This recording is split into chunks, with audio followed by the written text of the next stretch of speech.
I'll start. You'll start? Okay. Yeah. I don't know if I got 100% right, but I can pull it up. Okay. It's not done in a fancy way. It's just... Oh, no, it's fine. As long as we can see it. So the assignment was, just so everybody knows exactly. Can you just put it in your own words what I asked for from last week, Zach? So it was for us to basically give you what our passion project is. And we were supposed to look at our gifts, our skills, our passions, and sort of where they intersect and what would then be our purpose. And then from there, establish our passion project. And then for me specifically, you asked me to look at what Linkubator looks like now, which is my company, and how do I want it to pivot. Yes. Yes. Yeah. Love it. So I don't know how you did the circles on your presentation, but they just wouldn't come out on Word. So I did it in the table. And those are where they align from what I previously presented. Okay. And then obviously I think the easy ones were lawyer and advisor. And then the one thing that I have spent some time is looking up and sort of researching professional leader or leadership coach, which is what you brought up in the very first session. The more I look at it, the more interesting it sounds. So I do have 2 sessions set up with 2 different coaches. One is a life coach and one is a CEO coach, just to get some insights from them. But when I set out what Linkubator was, so Linkubator basically works with startups, and we provide affordable legal services through a whole host of various consultants on our panels. And then we also do fixed project-based work for large corporates. So they've got someone going on maternity leave, or they're exploring the creation of a new role. And so I would generally go in and then sort of operate in that environment and establish what that role should actually be. So that's where Linkubator currently is. And then when we're looking at how it's going to pivot, I was thinking about sort of what's been quite common. Actually, what happened straight after our session was I had a friend call me who's a legal professional, and she was struggling with a management issue because she's sort of at the senior associate level, about to become a partner, and really struggling with a couple of things of managing the juniors. And so she just called me and she said, well, you're the person who knows how to deal with the situation. And so I spoke to her and we brainstormed a couple of ideas. And I thought, well, this is actually exactly what you were alluding to around working with young professionals, trying to make that leap into an exec or management role, and sort of how you develop that person and nurture them and grow them into the new roles, and being able to see the other side is being able to play. We'll see how management sees it and see how the juniors see it, because there's often those internal conflicts that happen, or inherent conflicts. So just training around that, and then working with larger corporates to help them nurture and cultivate leadership capabilities within their younger staff. That's sort of where I see it going. Yeah, I like this. When do you have those meetings with the 2 different coaches? So I've got one set up for Friday and one set up for next week, Tuesday. Oh, perfect. So by next week when we meet, you will have spoken with both of them. Yeah. And the goal of the call is what? To get an idea of what they do and how you might align with that? Yeah, exactly. And also just to maybe understand what sort of skills I need to be picking up. Because Kendall and I were actually just chatting about this before you logged on, is that lawyers tend to sign up for lawyer courses. And if you're going to make a jump, you sort of need to grab hold of other skills that you need to roll up something a bit broader than just legal. Yeah, I like this. I really like what you're doing for a number of reasons. The first thing that I'll say is, I think it's key to start with your gift. I mean, so if you can go back up on that table, because I just want to look again. Practical approach, comfortable, clarity, trustworthy. Okay, and I'm looking because obviously I'm taking notes on what each person's saying. So problem solving, I know you have that here. Being non-threatening, determined. Okay, so see, so this kind of brings us back a little bit. Remember when we talked about week 1, strengths, skills, passions. I think it's good for you to be thinking about the different skills that you might need in order to kind of take the business off the ground. But let's make sure that the focus is on the gift, because the skill can always be taught to bring out that gift further. So I think that that's important. The second thing I like that you're doing is that you're going outside the box and talking to people, you know, scheduling interviews, well, they're pretty much interviews, you know, with people like, look, this is what you do, and I want to get a sense of what that looks like. I think that that's key. A lot of times we have this sense of like thinking that somebody else is doing something, there's no way we could do it. We've never really even had the conversation to determine. So I think that that's smart to do that, because, you know, exploration is a key factor in self-discovery. A lot of people just don't explore. They kind of find one thing. That's almost why, even as much as I focus on gifting, I think it is important to open your mind to the possibility, the truth really, that you may not know all your gifts. You may not even know 50% of your gifts. So that's important too. And I like how you said lawyers tend to go for lawyer courses, because what happens is we see something we think we're good at, and we feel like, well, that probably is the only main thing that we're good at, and everything else falls in the backdrop, you know. I want to be careful I'm not contradicting myself, because I know I talk about stick with your gift, but in that is key to explore and to see some of the other things. So I like this. So let's just take a step back for a second, because I see that this is filled out here, but just talk to us.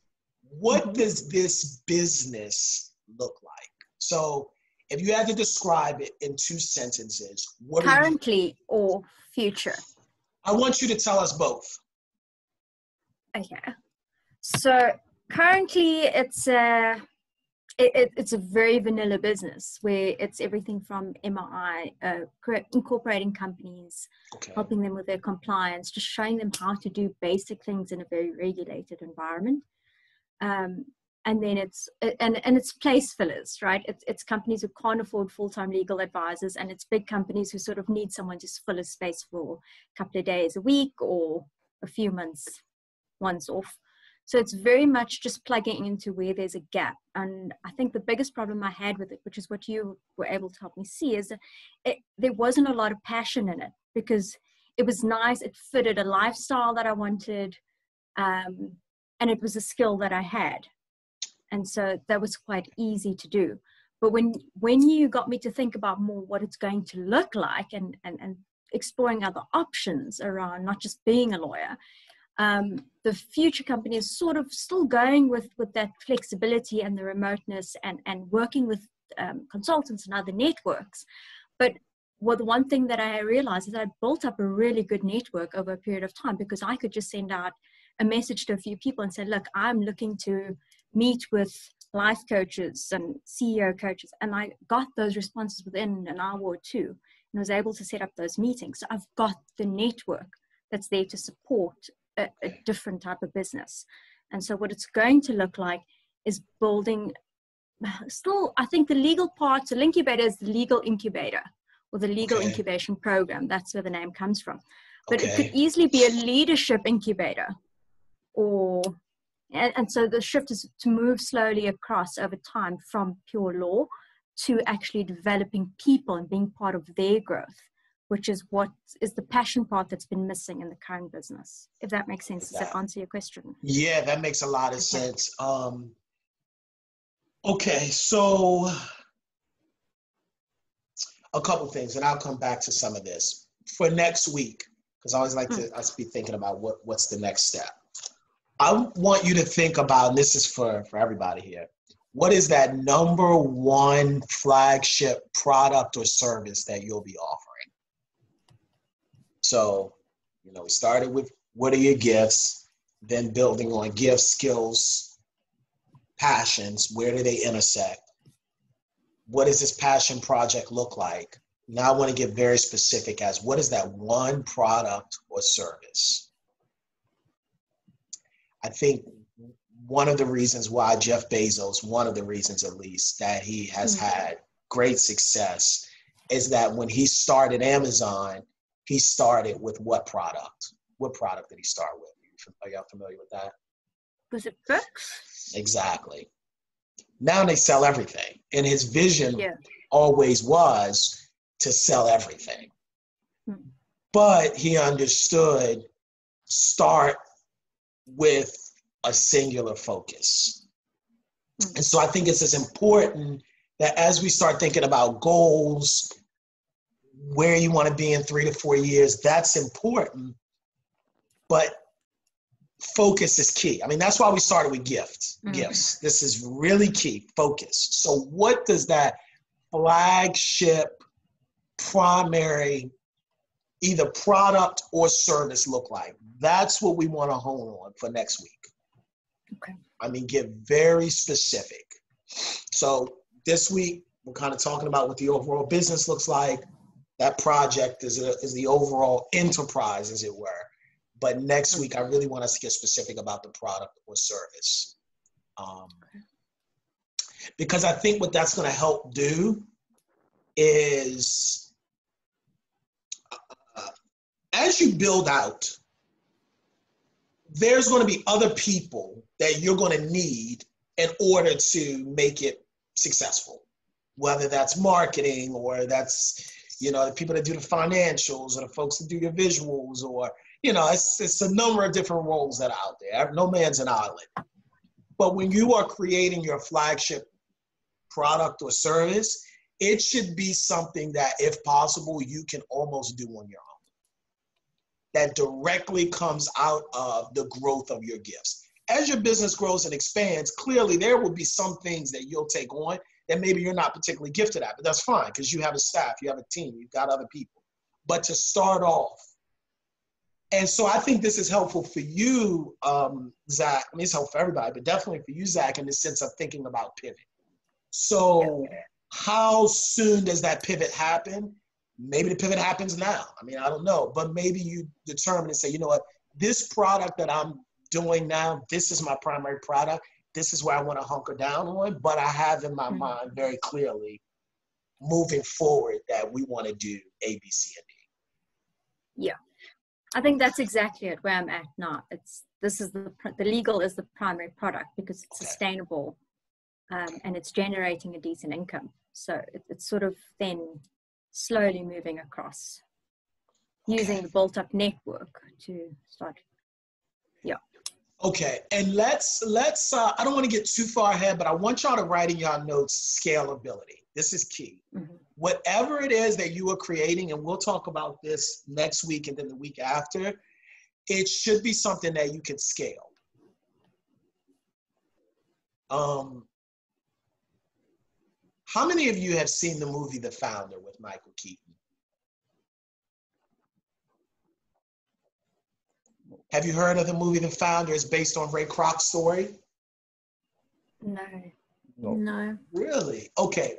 If you are able to watch it, I would encourage you to watch it. It's like the one thing that I can think of that whenever I do these entrepreneur seminars, I ask people to watch. It's one of my favorite movies, but it's the movie on Ray Kroc's life, the one who is the founder of McDonald's. I don't want to give it away because it's a phenomenal story. As a matter of fact, that'll just be something we talk about later. But it's a powerful story, and it speaks directly to what I'm saying here about scalability. Directly. I mean, it is but it's called The Founder, and the starring role is Michael Keaton.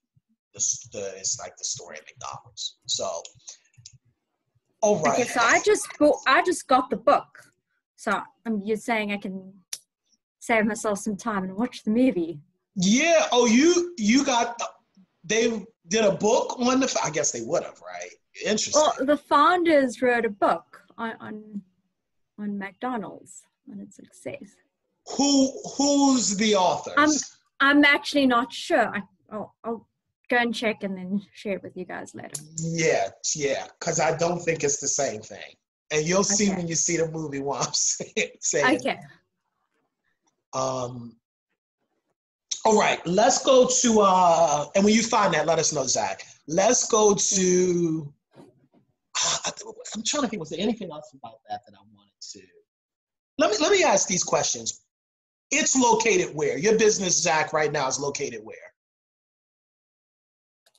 It's located in Johannesburg, but we're rolling out services in the UK. We've done work in the US, and Cape Town, Durban, all over South Africa, Zambia, Kenya. Oh, wow. And so far as it can be done remotely. Yeah. And we've got, yeah. No, go ahead. I was just going to say, so I've got quite a large panel of attorneys that we work with, and then also freelance attorneys, specifically like young moms who sort of had to leave practice to raise kids and just don't have the capacity to run a full-time job. So they're all freelance contractors, and you just roll them out as project-specific work comes out. And it's everything from tax, regulatory, mining, corporate labor. So there's no real overhead cost as much. Got which it. Makes it, yeah. Got it. And how are you doing your marketing now? So I've been really terrible at it. So everyone that's joined has sort of been cross-referring because there's quite a big network here of freelance consultants.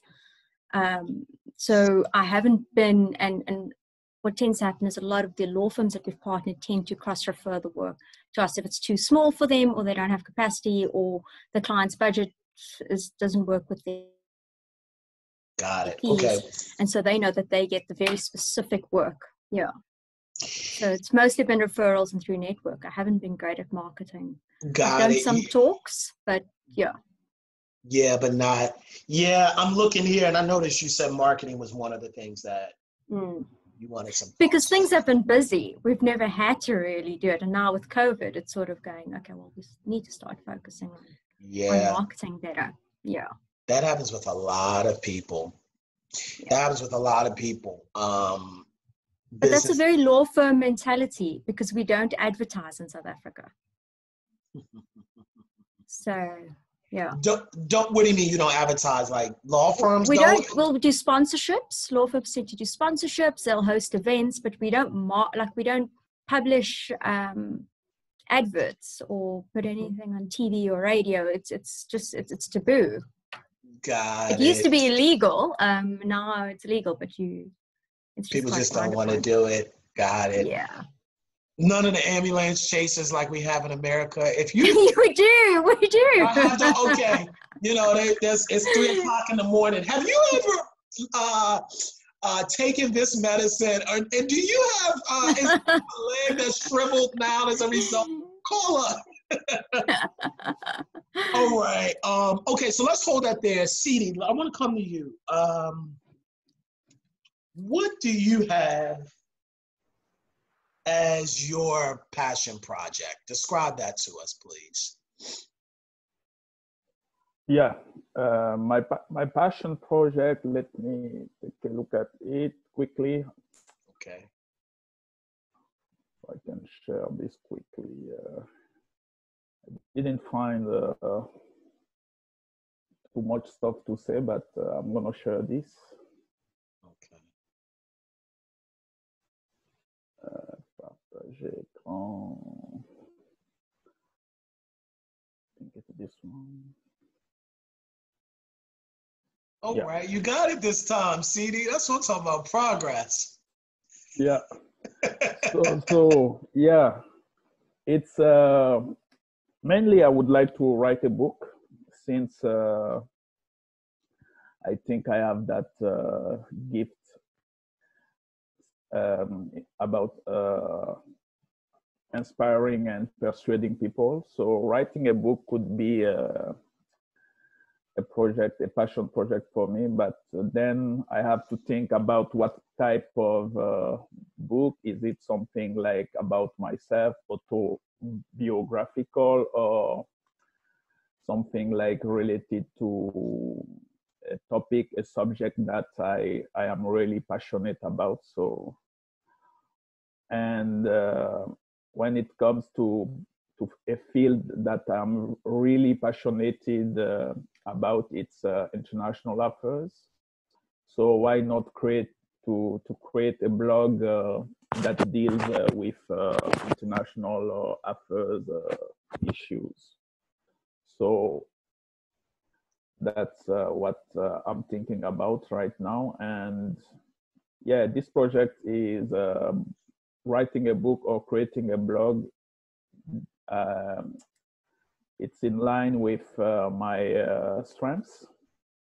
As I said, I'm good at inspiring and persuading people. And about service, I think, yeah, it's a project that will serve the common good for a better world. How? By bringing new ideas and perspectives, by feeding public decision making, and in general by feeding the public opinion. So in a nutshell, that's for now what it looks like. Okay, all right. Well, I appreciate you writing this down. So since you're a professor, CD, I'm gonna ask you first before I do it. If you had to give yourself a grade on this assignment for this week, what grade would you give yourself? For this one, I would say, it's pretty straightforward. I would say not like Mr. Donald Trump A+, but an A. Not like Donald Trump. Okay.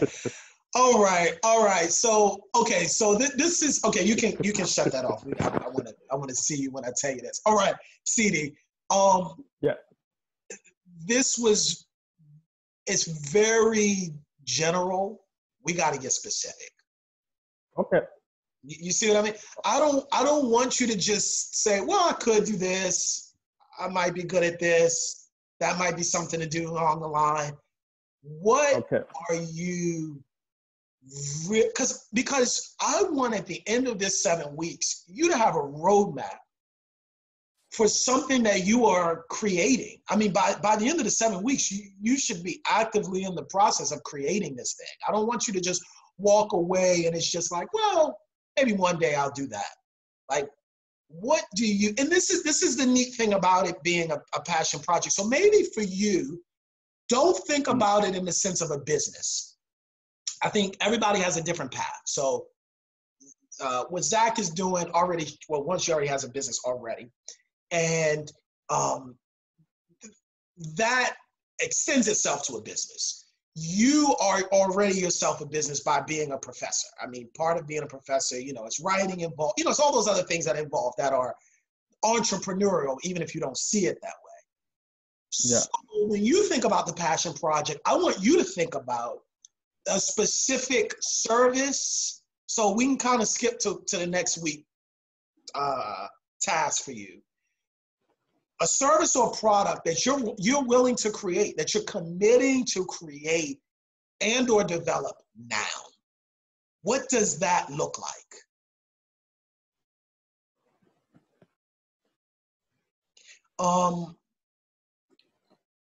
And what about a blog won't be a good answer for that? Like to create a blog? Yeah, no, I'm not against anything. I mean, you said the book, but I'm looking at how you put it. And it's not, so I want you to think about it. I'm not saying that you shouldn't do that, but I don't want the answer to the question to be, these are things I could do. No. The answer to the question I'm asking is, what are you committing to create within by the end of the year? This thing is up and running and done. Yeah. And because I didn't hear you say that, no, I'm not saying that you shouldn't do the book or you shouldn't do the blog. I just want you to think through, and maybe it's not either one of those or maybe it's both. Like, what is the thing that you will do now? So that way I can give you specific steps on it. And and so that way you can kind of go forth with it. Remember, I don't want this to just be theoretical. I know a lot of times classes, and definitely with you being a professor, a lot of academia, if we're not careful, becomes very theoretical, especially in America. That's why people graduate after 4 years of undergrad, 4 years of somebody's grad school, and they still don't know what the heck they're doing on their job. Like, you know what I mean? Like, Yeah. you know, when I told my friends when I graduated from law school to pass the bar, we had to take bar classes. So of course people ask me, so what the heck were you doing for 3 years at Harvard? I said, well, I mean, we were talking about the law, but none of that was on the bar. So now I got to actually take bar classes, you know? So I'm saying all that to say, like, the key to this is practicality. And I want you to walk away with this saying, okay, this is the thing. Obviously, if you want to create a blog, I have a lot of thoughts for you on that. If you want to write a book, I've written 6, I give you a lot of advice on that. But I want you to first think about, in the short term, what is this thing that I want to do? I think with all of you have the luxury that you're not really trying to create something to eat right now. And that's important. Like, I work with some people and they're trying to put together a business so they can feed their 2 kids and feed themselves. And this isn't the situation here. You can really pick something that you're extremely passionate about, but that you know touches your gifts, and not be concerned at the onset of if it's going to make money. That's very important, I think, for the creative process. So, you know, what does that look like? I will tell you this, not that I think you have to do it in the short term. I think everybody should write a book. Everybody. I think writing a book is so powerful for a number of reasons. And I hope everybody's hearing me on this. One is the type of book, it doesn't have to be autobiographical. That's not what I'm saying. I don't think everybody should necessarily do that. But let's say I'm in the inspiration business. Well, what better way to actually have a book? Let me tell you something quickly that I learned when I wrote that book I showed y'all, the first book that I wrote at 18 called 25 Tips for a Life of Success. Like, when you're 18, what do you know about a life of anything? But I wrote it, you know? So I'm saying, when you write a book, what it does is it opens up an entirely new another avenue of income. Not just for the book itself, but when you're doing coaching, when you're doing teaching, when you're doing training, when you're creating, you know, programs, people want to know, like, where can I find you beyond what you said? And so what I learned at 18 was, when I would call and say, hey, I want to speak at your school, or hey, I want to speak at your college, or I want to speak at your church, the first thing people would say is, well, what do you want to speak on? If I say I'm coming to speak about being different and being successful, I would get one level of response. I mean, especially since, you know, I'm 18, like, what do you really know?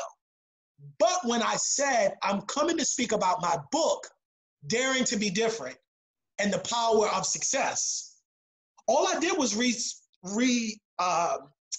iterate the title of the book. I got an entirely different response. Because there's a thinking with people that if you wrote a book, you must know what you're talking about. It may not be true, but it's the perception. So I'm saying that to say, if your thing is inspiring and empowering people, I'm not saying you have to do this by the end of the year, that this should be a passion project. But at some point, you need a book. Because what that allows you to do is to reach people in places that they won't necessarily hear you with the hearing. If you're looking into going into coaching, I know, Zach, you're talking about that, you know, coaching and training. The book may not be an autobiographical book. Maybe it's just, you know, my 25 ways for how businesses can be successful in the startup years. You know, what is my philosophy, but that it's written down? And that kind of leads me to something else that I want kind of for everybody to think about. If I'm interested, and we'll talk about this more next week, but if I'm interested in knowing more about you and what you are talking about, how can I find that? So since I'm on UCD, how could I find, so you persuade people, you're an inspiration. Where can I find let's start with public speaking. Where can I find your public speaking? By attending one of my classes. Okay, I can't attend the class because I'm over here in New York. Yeah. You,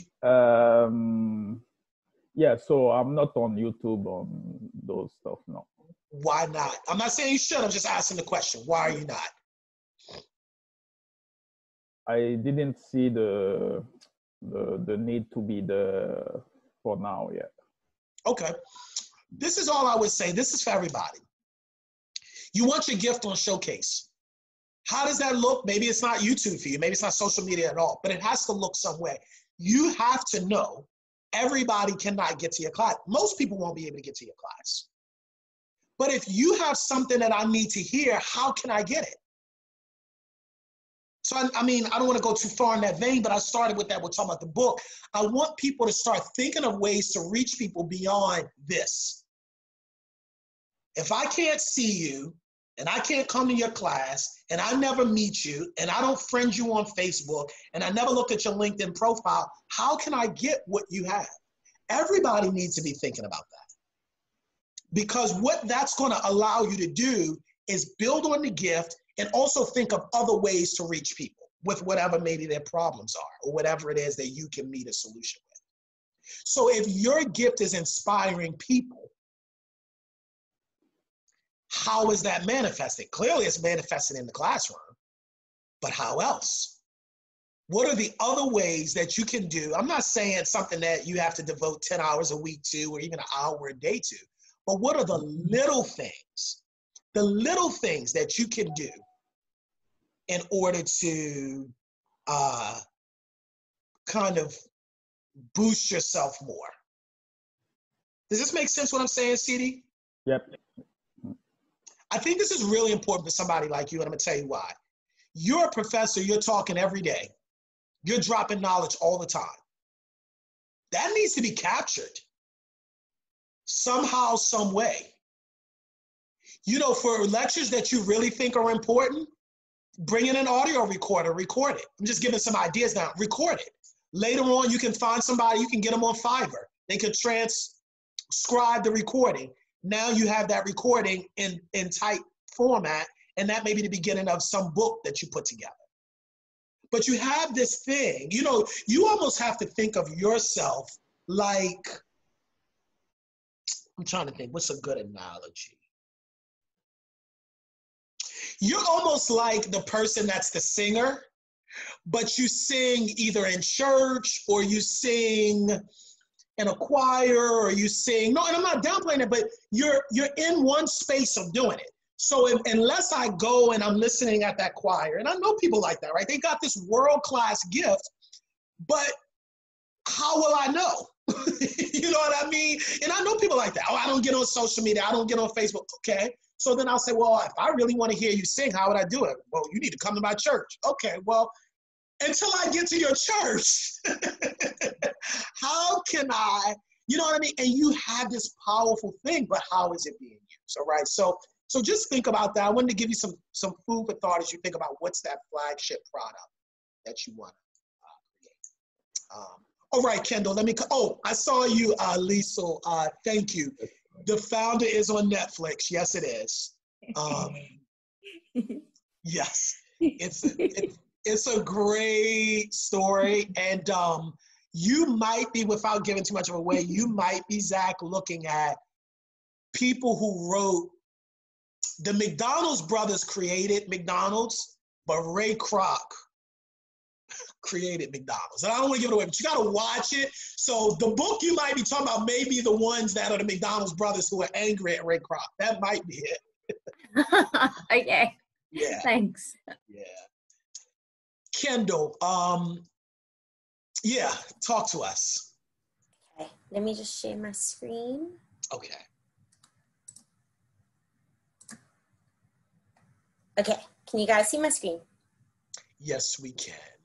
Okay, so the strength for the gift that I wanted to focus on was creativity. Yeah. And then based on that, I would like to establish a freelance illustration and graphic design business. And that will allow me to use my creativity on a regular basis to design products. And then I was thinking that the business could have two income streams. The first income stream would be the sale of products such as planners, notepads, and other stationery items target market for this is obviously individuals with busy lives who need to keep track of all their events and to-do list items, as well as kids at school who need to keep track of their homework, assignments, tests, and exams. And then I've just included some pictures as to like possible items. Oh, that is, you made that? No. This is just what other people have made, but I want to do it. Obviously, this is international and there's nothing like this in South Africa. So it's something that I want to do here. And then the second income stream would obviously be the design of digital or physical products, such as logo designs, corporate stationery, such as memo pads or business cards, invitations to corporate events or email marketing campaigns.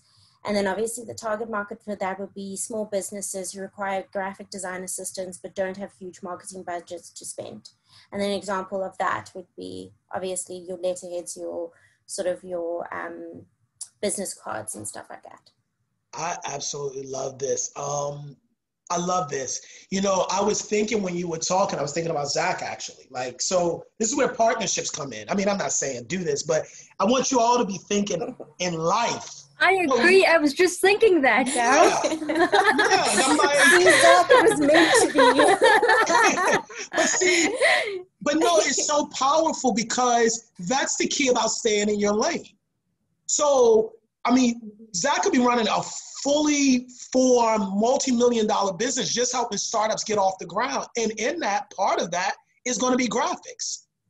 And that lane, that's not her lane, but, oh, look, I have somebody. You know, so, and it strengthens both sides because, and then, you know, somebody that's just working on graphics like you, Kendall, you might find they've got other issues that are going on. Like you got a leadership issue, you got a, you know what I mean, a process issue, and you can, so, but I like this.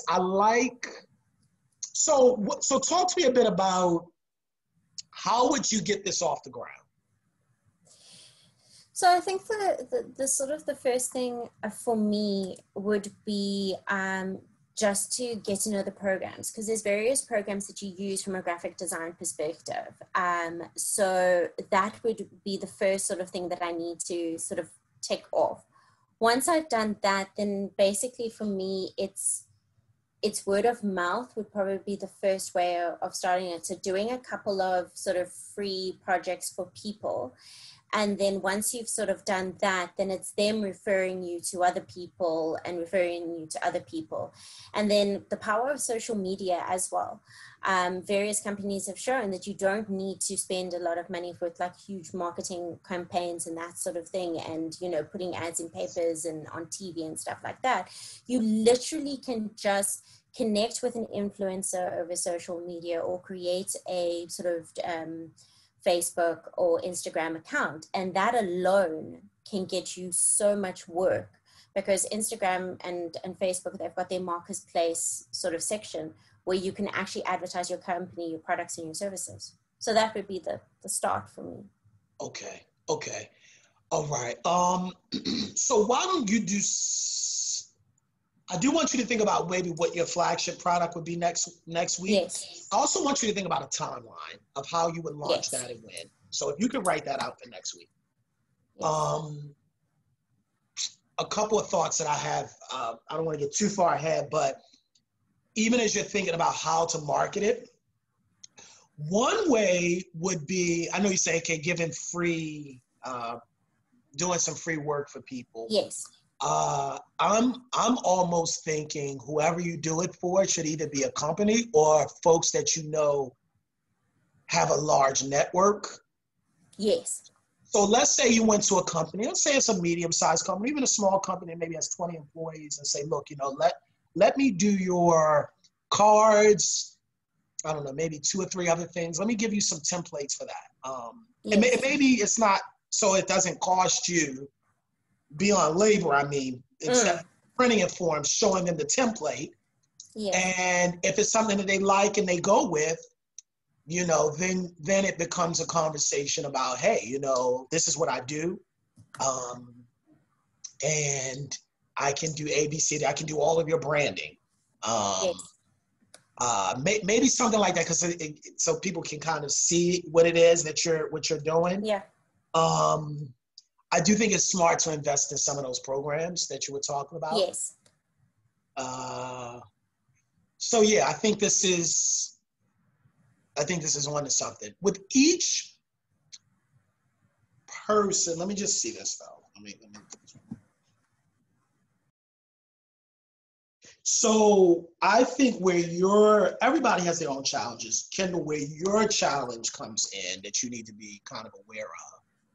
Because you are picking something that I think is definitely along your gift, but further outside of the scope of what you've done in the past, like Yes. for full time, so to speak, even if you're not doing it full time, but you know what I mean? It's not your primary thing. Yes. It's some growing pains that come with that.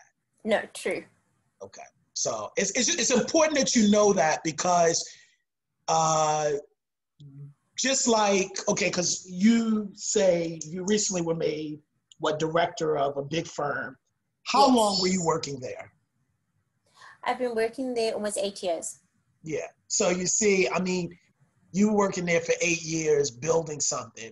And sometimes what happens is if we switch to something, because in some cases switching, even, I mean, not saying you're still there, right? But you're doing this on the side, but you're putting this energy into this. Just like you had to build that, this has to be built. So kind of keeping that in mind, because you said yourself you're using about 20% of your gifting with what you're doing now. So whereas someone like CD is going to have different challenges maybe with figuring out what product to put, because he's doing that every day, and whatever that product is, I'm sure it's going to be pretty much just an extension of what he's doing every day. It's going to be a different challenge than what you're doing. Exactly. No, it's true. The upside, though, of it, is it's going to open up a whole new world for you. And so you need to be thinking of ways of how those skills that you've learned in other jobs that you've had, not so much the gifts now, because we know what the gift, but the skills can benefit you to building what you want to build now. One of the things is the network. That's not a skill, it's just a network. Who's in your network? Who have you already been working with? I would go to them first. Hey, let me do A, B, C, and D and show you what I can do. People love, it's not just that people like free stuff. I think more than not, people like to get a sense of what it is that they're buying before they buy it. So you have if you come up with a great product and you're strategic, I think you can find 2 or 3 companies or people that even you've worked with that you know that they have their finger on the pulse of a lot of other people that you can offer something to that they wouldn't mind, from there. It could, open up a lot of other doors. Yeah. No, that's great. Yeah, I agree. Okay. The other thing I want you to think about is you were talking about your target market. I think for the first thing were kids, right? Did you say that? Yeah, it's part is kids and people with busy lives. Okay. And that's for what exactly? The planners? That's for, so planners, stationery products, notepads, those sorts of things. Okay, so 2 things I want to give you to think about with that. One, how do you merge your creative design work with technology? Because that's where we're going. Yeah. I get laughed at because y'all see me looking down a lot with it. I still write a lot of things down. I still have the old composition books, but people laugh at me like, well, everything's digital now. I don't think everything is, but, keep that in mind, because sometimes what happens is there's an inability for people to pivot. So I'll give you a quick example. Kodak is a great example of that. Kodak was once upon a time a great, booming, thriving company because they made cameras. The problem that happened with Kodak was the world really switched to digital. Kodak did not think as a company that would ever be the main thrust of the market share. They thought some people will have digital cameras, but by and large, most people are not going to have that. So they didn't invest in that technology. By the time they invested in that technology to the way that they needed to, they were already on the outs as a company because digital technology and cameras completely took over. Another example was Blockbusters. They just could not pivot. somebody tried to sell them some of the technology that Netflix used, but Blockbuster said nobody's going to keep streaming movies. They just couldn't see that in their mind. Some people might, but not generally. Now Blockbuster is pretty much bankrupt and Netflix is a multi-billion-dollar company. I'm saying that to say, I think we're on the crux of a technology change unlike ever before. And especially when you mention children, some children might be using planners, and maybe you'll find that there's a great market for them there. But be cognizant that so much is changing, and I think the key is, it's almost like when you're shooting the arrow at a moving target, you want to shoot for where it's going, not for where it is. Yes. That makes sense? Yes, makes complete sense. Yeah. So I really want you to be thinking about for next week, as you think about what your flagship product is, I want you to be looking at what are the ways that people are doing things now. Who knows? Maybe part of what you designed are the covers for the tablets. So it has that same cover as the actual physical book. Yeah. Yeah. And I'm going to tell you something. This is something I made when I wrote my first book at 18. It was 2004. I feel like I could have done much better if I really seized on ebooks. I literally, after writing 6 books, I've read my first ebook on my phone a month ago. Because I just did not see, I was one of those people that's like, I want the physical book. And that might be fine, but I did not recognize how many people there are that don't read physical books. They'll get the digital book, they might get the audio book. So I'm just telling you that don't make the mistake I made because either my personal preference was one thing, or I just figured this is how it's been, this is how it'll always be. So think about that. The other thing is, and this is kind of pivoting me to what I wanted to share today, I want you to, for next week, I want everybody to think about what is that passion, we already said the passion product. What's that one flagship product or service? Kendall, you answered some of this already, which I appreciate. What's your target? Target is very important. I know I asked a little bit of that for this week, but that's fine. We don't have to go over that now because that's going to really be important when we talk about that product or service. Who is your target? Get very, very specific. What's that age range? What countries are those? Or part of the world, region, gender, as specific as you can get is going to be the best. Who is your target? Who's the target? 2 types of targets I want you to write down. Primary target and secondary target. The primary target is the people for whom the product is created for. But you might find that who buys it is not the person that it was meant for. What do I mean? Take baby food, for instance. Baby food and baby products are a multi-billion-dollar industry, of course. The babies aren't buying them, somebody else obviously has to buy it for them. So I recognized when I wrote that, when I started writing books, that the group that I was writing the books for initially weren't the groups that were buying it. That was important for me to know. So I'm writing books for high schoolers. High schoolers weren't buying the books. So that was important for me for marketing. Yes, it was in marketing, I would say this book is for your 16 to 21-year-old. This book is for your high schooler. This book is for your 21 to 25-year-old trying to get launched, trying to get, out of the house. But who's buying it? What I found were professors were buying it, teachers were buying it, schools were buying it, churches were buying it, parents were buying it. That was important for me to market. So what does that look like for each of you and your products? Who's the target? Who's it made for?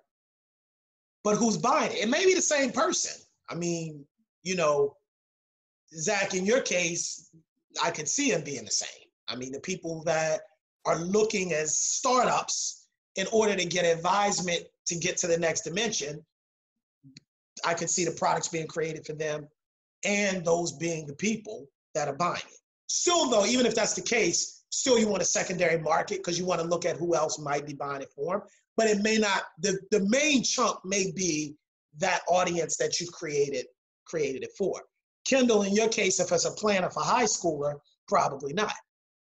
That's important to know. So that means I need to get on blogs or social media or something that's involving parents. Hey, get this for your kid. Hey, your kid is disorganized, or you want them to have more organization. These are some of the products that we offer. Perfect. Yeah. This is important for you, CD, as you start thinking about what does that flagship product look like for you. I would imagine, yeah, you have an entire group of people that you teach, but the people that hired you to teach are not the students, obviously. So whoever it was that hired you and has hired you continuously to impart into these students' lives sees value. So what can you bring to bear to the table that they would also be interested in? So maybe you're doing seminars on or teachings on law and things like that now. Maybe it branches out into how to live your best life, how to be your best self. You start where you are. So maybe this is something you go to one of the, the college that you teach at now. I have in my heart, I really want to do a seminar for students on how to live their best life. I'm sure they'll let you do it. You already teach there. You see what I mean? And then this, just to give you how this works out, you do a seminar, it's recorded, you put it out somewhere. Now this is a whole arm of what you do. It's really that simple. It's really, really that simple. Who's my target? Who's my secondary target? So now we are moving from the thinking phase to the doing phase, because we have 3 sessions left. Now we're getting into the doing. How do you do it? Well, each of you are going to take a step before the end of these 7 weeks are over, where you are clearly moving into the realm of creating and or developing the thing that's in your heart to do, that is this entrepreneurial venture. Now that it's so much easier to get a business off the ground than it ever was before. It may be harder to be successful at it, but it's easier to get it off the ground. You want to be a speaker? You know how simple it is now? Your smartphone is a camera. It's that simple. I mean, really, it is really that simple. You put something up that's 2 or 3 minutes. I understand maybe people don't want to do social media. That's fine. I don't know if you consider LinkedIn social media, but if you're on LinkedIn, hey, this is a 3-minute clip of some of the seminars that I do. If you're interested in me coming to speak at your institution, message me. This is UZAC in the sense of coaching and training around how to get your business off the ground. This may be as simple as you just putting the camera right in front of you, the phone right in front of you, say, look, I work with people all the time on getting their business off the ground. These are the 3 things that I'm noticing businesses continuously do that keeps them from being their best self. 1, 2, 3. And maybe you do that for 3 or 4 minutes. Now, because what you're doing is you're establishing yourself as an expert at what it is that you do. It's easy to do that, 1, when you're passionate about it, 2, when you like to do it, and 3, when it's something that's on your heart. And now there's so many tools to get that out there.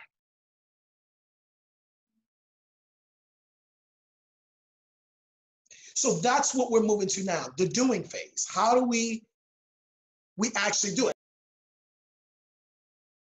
People say, people come and say, oh, I want to make money doing speeches. It's actually really simple in the sense of put yourself out there doing it.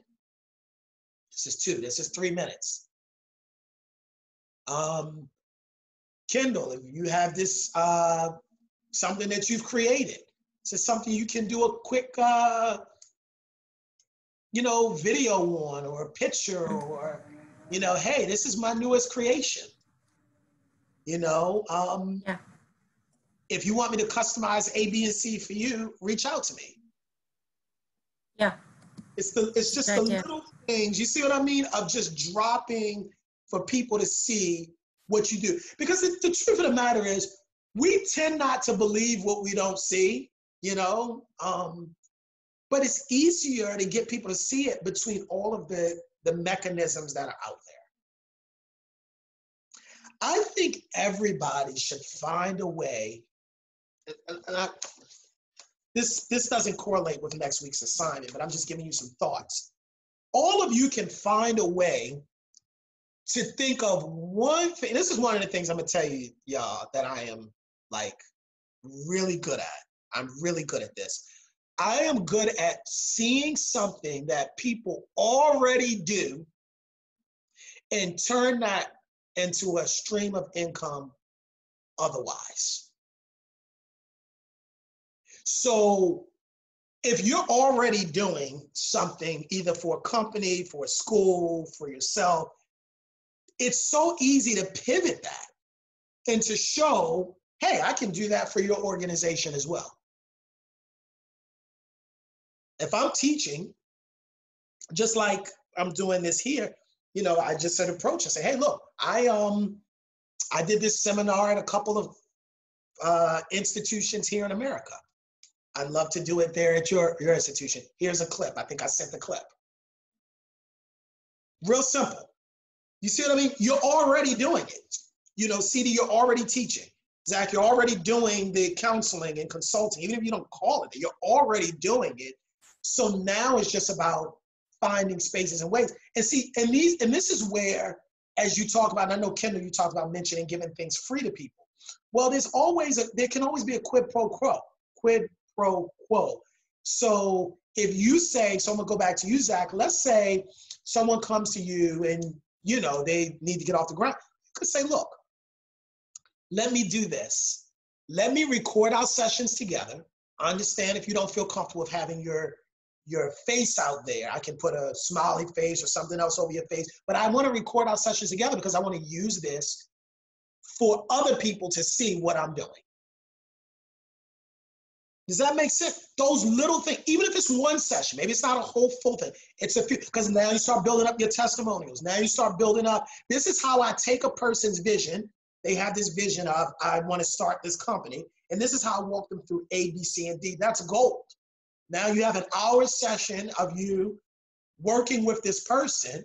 And now it becomes, this is what I can do to help you. And if anybody, of course, asks, which a lot of people do, well, how can you help me? Watch this clip and call me afterwards.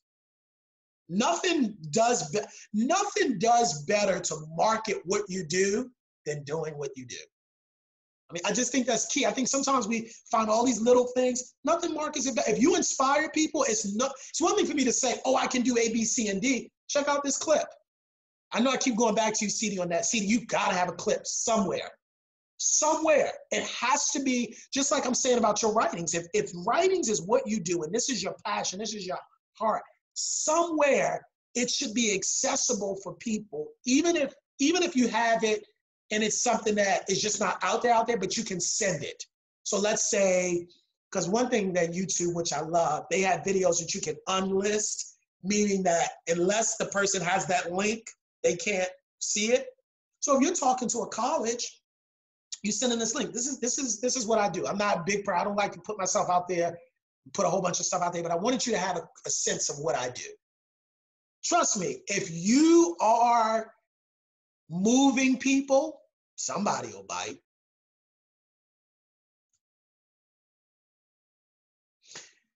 So how do we do? I mean, that's kind of what we're getting to now. How do we do what's in our heart to do? Well, you do it. You do it.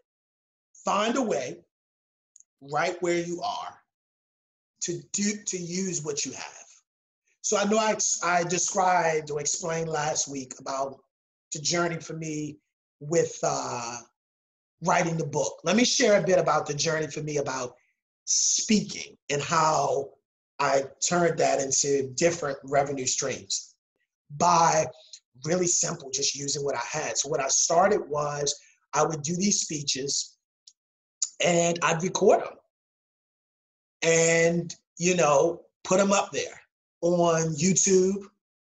This was when YouTube was kind of first starting, when Facebook was first starting, you know, put myself out there.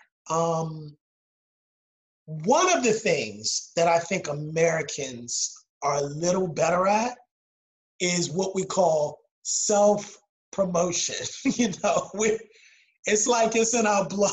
You know, you give us an inch, we take a mile. You know how you talk, oh, I live in a mansion. You got 2 rooms in that house. Why are you calling it a mansion? But that's what we do. You have to put yourself out there, but I think it's in balance. I'm not saying it has to be totally out there. I'm not even saying you necessarily have to use social media, but use vehicles that are going to help you freely spread the word. It's free advertisement. So if you are a speaker and you're an inspirer, you are a creative person, I want you to be asking yourself, if I'm a problem solver, I need you to be asking yourself, if I didn't know me, how could I find me? Now you might walk away with it and say, I'm fine with people just not knowing who, you know, that and all that. And that's a decision you have to make. I'm not here to say one way or the other, but all I'm saying is be cognizant of that. How can they find me? What are the ways to use the mediums that are out there so I can put these things so people can see me doing what I do? Because it becomes a cycle. I say I do what I do, I show what I do, more people are interested in it, and then they buy into that. And that's when other things start coming about.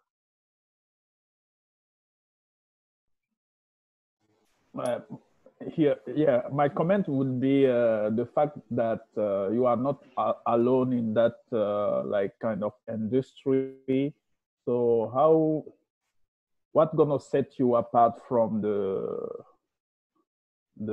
competition, for instance? Like when you think about inspiring public speaking, people can have free courses on Coursera about public speaking, for instance. And that's what do you think about that aspect of the fact that you are not alone and there are many options for like public speaking, inspiring people and so forth?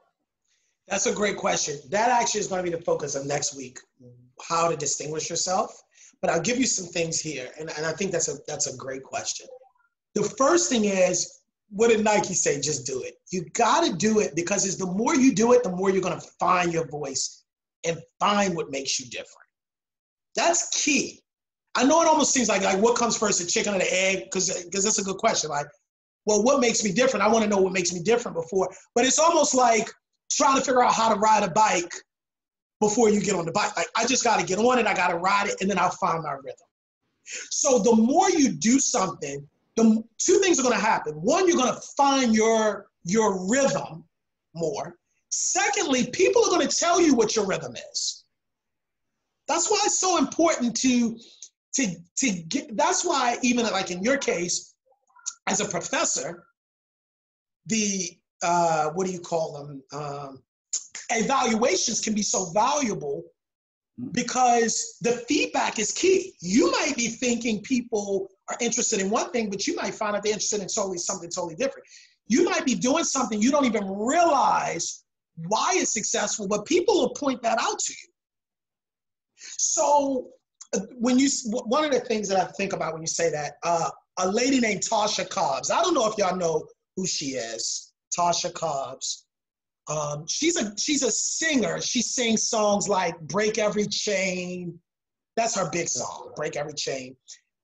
Tasha Cobbs realized, she said she didn't know what she was doing when she was doing it. She became one of the biggest artists in the gospel sort of realm because what she does is she takes contemporary Christian songs, but she sings it with a gospel rhythm. So, you know, contemporary Christian has one sort of way that it goes about things, and then you have gospel, which is more of that old school.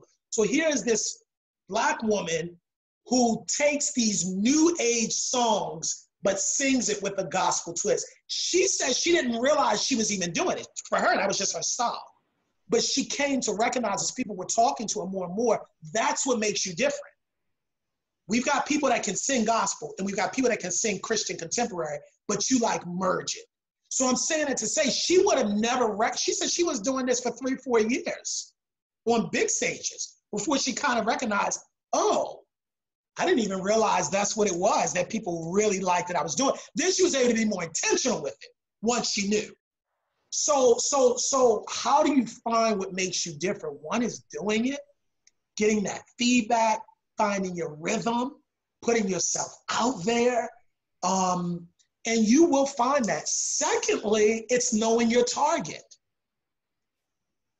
What makes you different may not always be the content, but it might just be the target.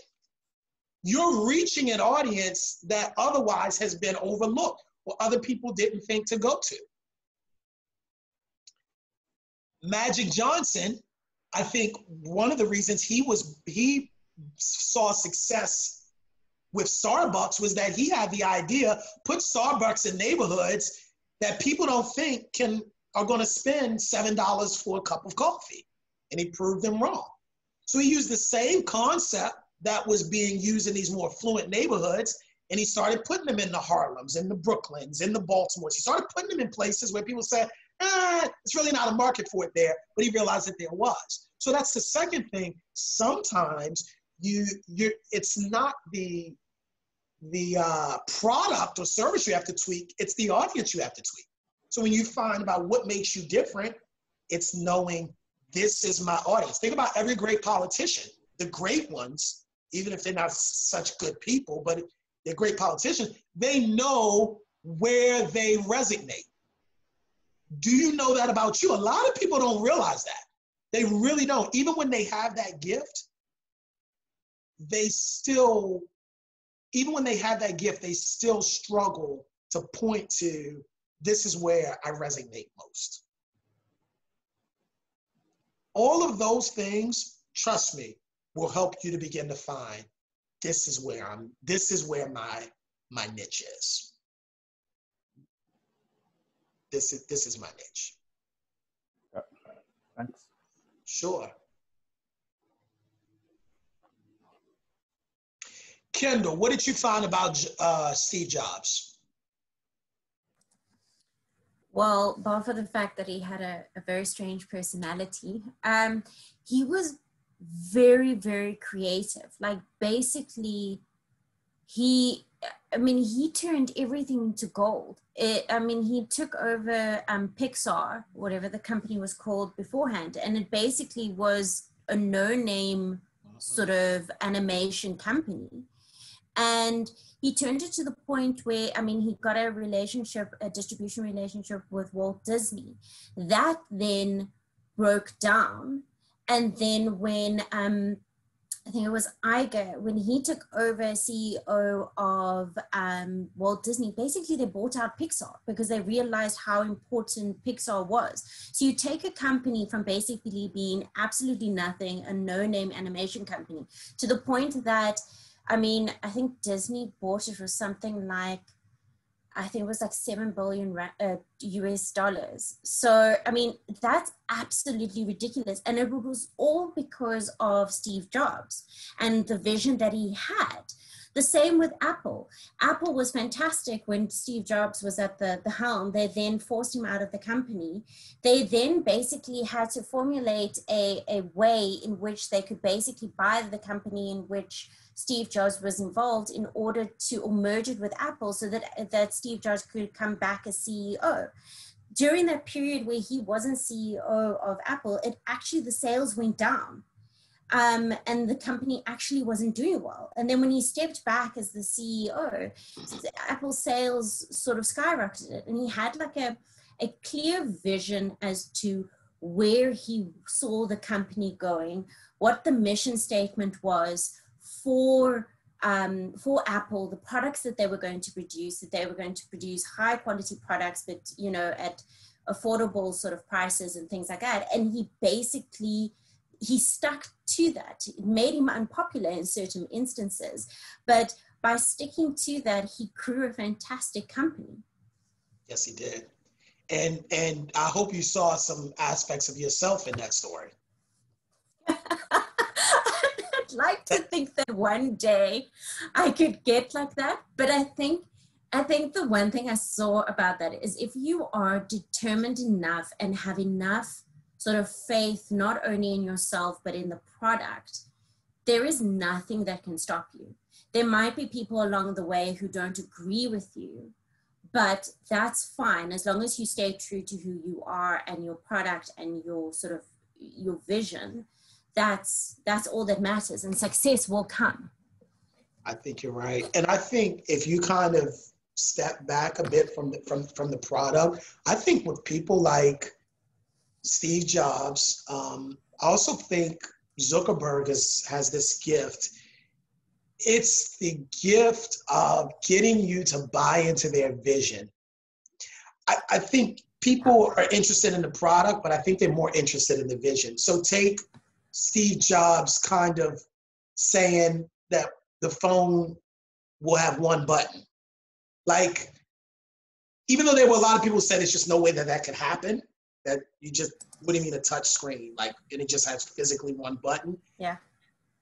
The vision behind, you know, you take Mark Zuckerberg's, Facebook is about making the world more connected. What people bought into was making the world more connected. Facebook was just the vehicle. And I think it is important, Kendall, when you think about products, services, all that, that what comes first is the vision. When you get people bought into your vision, the products and services, I believe, will sell. But putting that first, what are you really, and we're going to talk about this particularly in the last week, what are you really selling? That's what we're really going to talk about. What are you really selling? Most people think that they are selling the product, but they're not. They're selling the benefits of the product. Huge difference. Huge difference. Man named Reginald Lewis. He was, I don't know if y'all are familiar with him, Lewis, Lewis, Black man here in America. He actually was the first Black person to be in charge of a multi-billion-dollar company. And in the 1990s, he came down with cancer. And I mean, can you imagine the irony of this? This man has billions at his disposal, but money could not cure this. And long story short, he went through a series of treatments from pretty much this guy was a witch doctor. And they paid him tens of thousands of dollars and nothing changed. And the brother said to Reginald, we should not pay this man. You paid this man and flew in your private jet 20 different times up to Canada to see this witch doctor, and it made no difference. And Reginald Lewis, this was one of the last weeks of his life, he looked at his brother and he said, pay the man. He said, why would I pay him? He didn't do anything.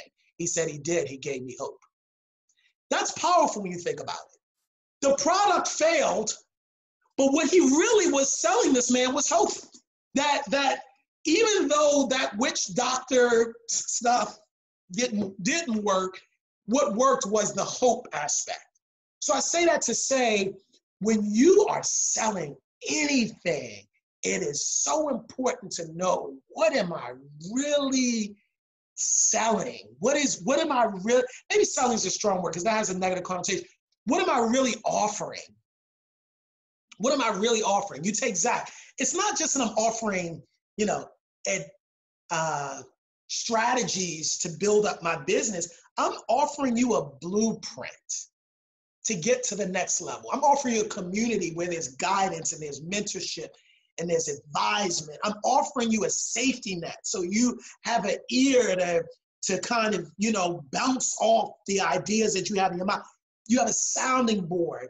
You have someone who's been there that's going to help you get there. Those are like invaluable qualities. When you talk CD, it's not just that you're selling, let's say, a book, or you're offering them a speech. You're offering them inspiration. You're offering them hope. For some people, they're on their last leg. Some people, it's really that serious. They may not even want to live anymore. And what you are giving them, it's that deep. For some people, it's just to hold on another day. So when you come and you start thinking about planners, and I know I asked you and I asked everybody for next week to think about the product or the service, I want you to be thinking about that, but also keep in your mind what we're really pushing is what it does. It's not about the planner. It's not about the business cards. What it's about is I'm offering you the opportunity to look your absolute best visually. You spent all this time putting together your business. You spent all this time with your business plan, but visually you don't look like you should look. That's where I'm here to help you. So you look professional with your cards. You look professional with your banners. You look professional with all your business acumen. I'm offering you the opportunity to get the best first impression when you step in front of a client, when you step in front of a potential partner, when you step in front of a possible investor. That's what you're really offering. So now it's like,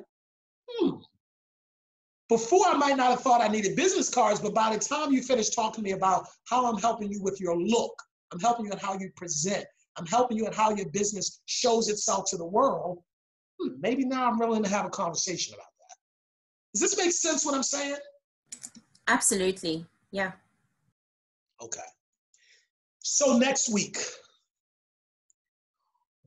what does that flagship product or service look like? What's the primary audience and what's the secondary audience? Lastly, because this is where we're going to really focus next week, how is it different than what's out there? This is key. Let's not reinvent what's already out there. You can reinvent it with a twist, but what makes this different? This goes back to your question, CD, and we're going to spend a lot of time next week on this.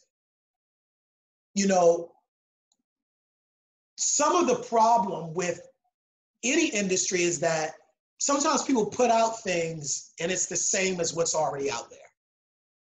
And I determined, even for me, which is why I kind of took a break with some writing and some of the other things I was doing, I don't want to put out anything that is the same as what's already there. If it's already out there, it's already out there. How is my lean different? How can I switch around what I'm doing? How can it be slightly different, slightly better, slightly more improved, or come with a different lean? If I'm going to say the same thing, diamonds and pressure and gold going through the fire, the stuff I say, but what can I really add that's different? When you talk about inspiration, that's easy, because when you start talking about your personal story, that takes it to a whole nother level, because everybody has a story, and everybody's story is slightly different than the next person's. But I think that's key, that we begin to think about that. What makes this different? Why is this different? Kendall, there's a lot of companies out there that's doing planners, they're doing business cards, they're doing come to us, we'll do all of your print advertisements and we'll show you, all that. What am I doing that's different? Yes. Yeah. Those are the 3 questions that I want to focus on for next week. And we're really going to focus on what's different. So let me give you a play-by-play. We're going to do that. The week after, I'm going to have a special guest actually join us. He's one of my buddies. He's a prosecutor here. Actually, he's no longer a prosecutor, which is why he could be on with us. Because when he was a prosecutor, they have very tight, y'all know how it goes, when he can be on.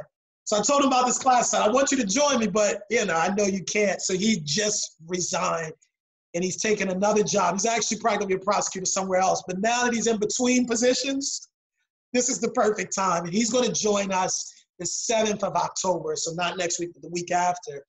And I want him to give some thoughts on kind of some of the things that he did to reposition himself, I just thought he'd be a good guy, beyond the fact that he's a prosecutor, and I'm always joking on him about that. So we, he's a good guy. Then what I want us to talk about that time, and definitely for the last week, we're going to get into how do you market? How do you market and sell that thing? Because that's important. And I do think that is a skill that is squarely outside of the law, the typical lawyer thinking. The typical lawyer thinking, I think, is a problem solver, is a effective communicator, big picture thinker even, maybe detail oriented, but marketing, sales, even creativity, not necessarily. So I want to share some of those things as well. What are you really selling? What are you really marketing? What's really happening there? All right. So how do y'all feel about that? Awesome. Okay. Yeah. Any thoughts on a little bit aside, but it's in the current news, the notorious RBG, Ruth Bader Ginsburg. So just your thoughts on the passing of the... Ruth Bader Ginsburg. Yeah. It was a sad situation. I don't know too much about her. I mean, I've obviously read a little bit about her. I never met her. She was one of the justices I actually never met. Yeah, I mean, I think it's going to be interesting to see. I think it's funny how many people are outraged that the Republicans are going to try to fill the seat. I'm like, you really didn't think they were going to give up that opportunity, right? I mean, or people that are shocked, maybe not outraged, but that are shocked. Like, but wait a minute, they told Obama he couldn't fill a seat. Of course they told him that, and of course they're going to fill it now that they have the opportunity. You know what I mean? The double standards.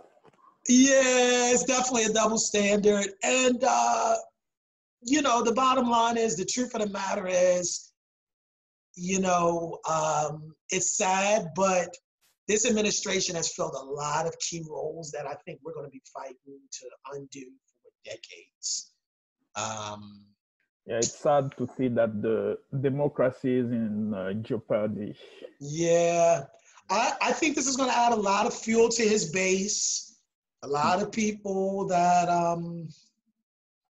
wanted to resuscitate hope in his campaign, and I don't know. What do y'all think? I mean, it's... Yeah, in South Africa, we also lost the advocate George Bizos, a great constitutionalist who defended Mandela.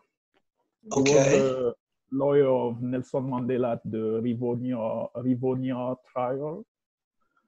And UCT is also paying a tribute to him on the web page. George Bizos. Got it. Okay, but he was a scholar, not like one of the... No, he was an advocate. He was practicing. He was a practicing advocate. He fought for human rights. He was part of the team that wrote our constitution. He was instrumental to our democracy. Wow. Yeah. It's very sad. I think there's going to be a lot of things that's going to transpire in this country over the next few months, and I think we'll see very truly how serious people are about law here in this country. I mean, really, I think it's really going to put to test. We have all these nice theories and the three branches and the independence and all this other stuff that they say. I think it'll be interesting when the votes are counted, because that's really what's happening now, that they're saying something like there might be upwards of 90 million ballots that are get sent in the mail. And what they know is that more than not, Democrats will vote by ballot rather than in person. And the way it's working is that the votes cannot be counted no matter how early they've been sent in.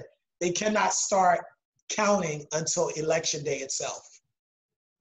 So I think that they're hoping that on election day is one result. And then maybe 2 months later, we say, oh, we finished counting all those ballots. It was actually a different result. But by that point, it's too late anyway. I think that's what they're playing the long haul strategy. And I think that's what's gearing up to happen. They're dismantling. Mm-hmm. Darrell, sorry, very off topic, but very much in line with what we were chatting about earlier about the appointment of your Supreme Court judges. I don't really know how does the separation of power work in government? Because if the political party in power would then choose a judge that's affiliated with their party, has that conflict become an issue? How do you deal with that conflict? You weren't supposed to notice that, Zach. We're not supposed to, because... Oh, okay. Sorry, it's the strings. It's the string, because, all jokes aside, technically what they say is that judges don't have political affiliation just because they're judges. But we know the practical matter is you're nominated by someone who shares your ideologies. So when Brett Kavanaugh was appointed to the Supreme Court, he was the first judge in a long time who openly, during a confirmation hearing, was very partisan. He said that he believed he had the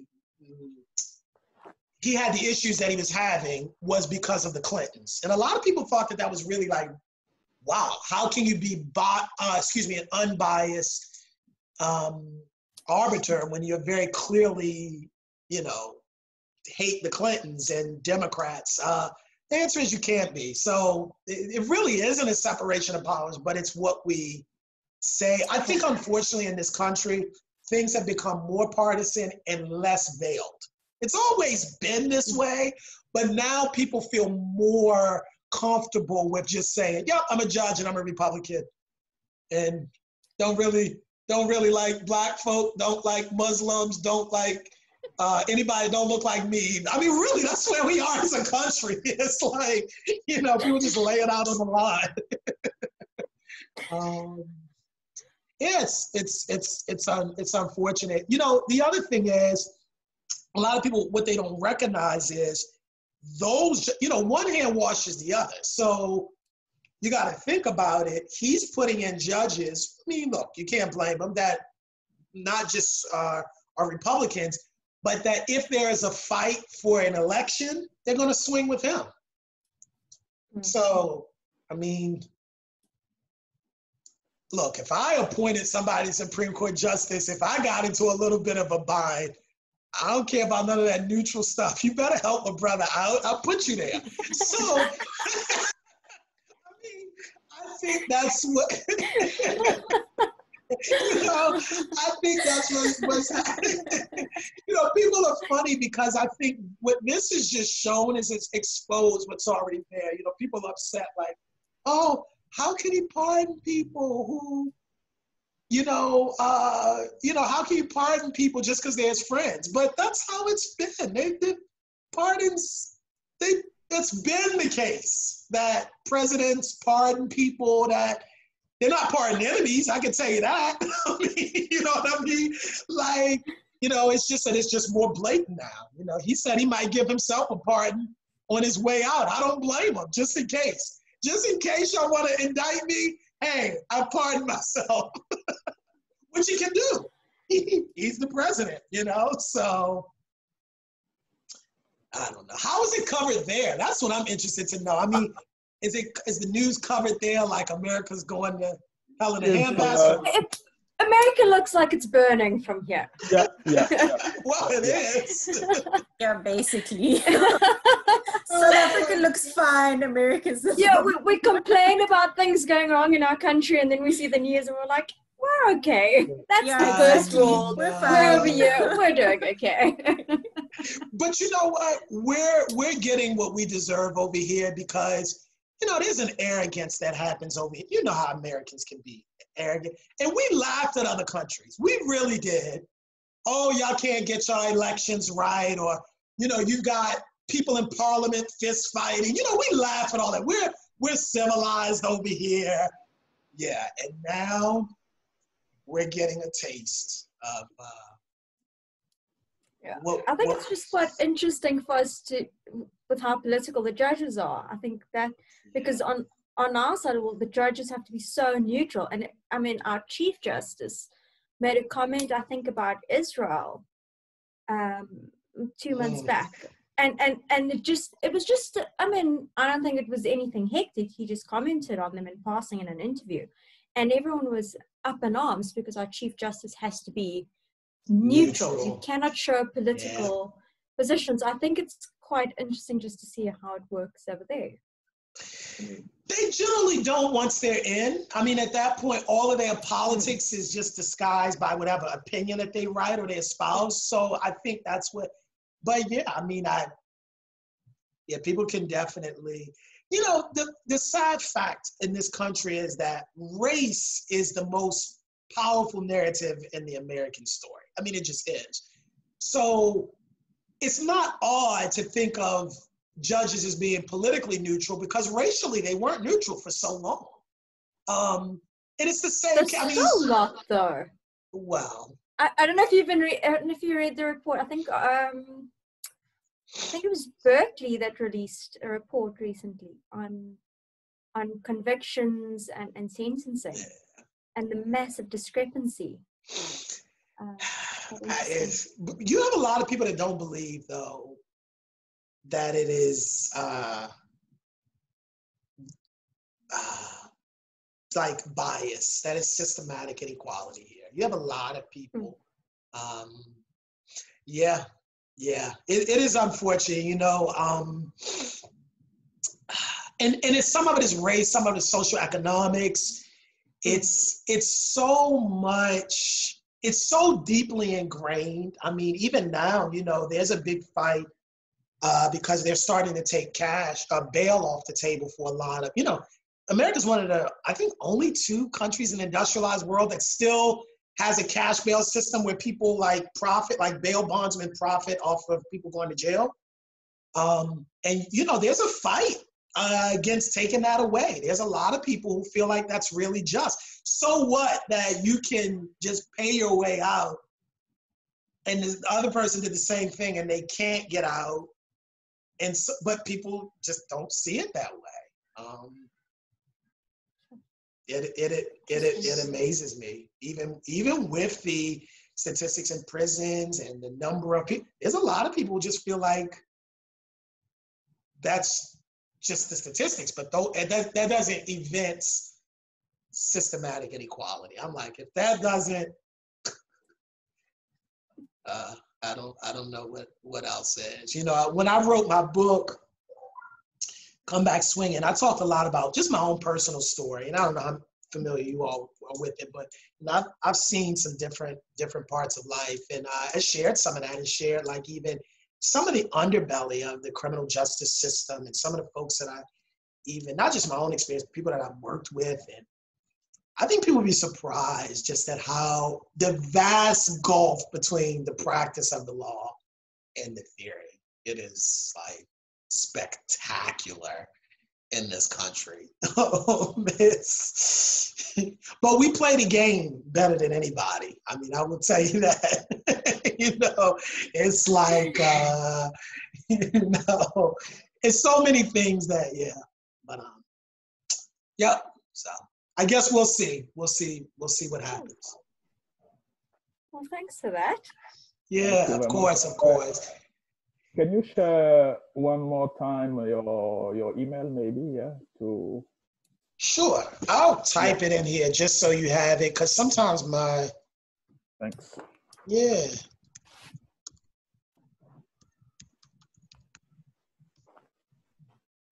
All right. Oh, no, I put it in caps. Sorry about that, but yeah. No worries, yeah. I'm not yelling at y'all. I found that out later, that caps means yelling.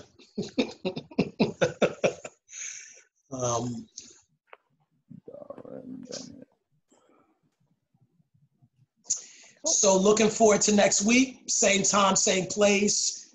Please continue to write those things out. I look forward to hearing, Zach, how those interviews went with those two folks. And if y'all get a chance, watch The Founder. It is a spectacular movie, and you walk away like, wow. But yeah, so that's it for me. Thanks so much. Thanks, Bye. guys. See y'all Thanks, later. Darrell. Thank you very much. See you. Take care.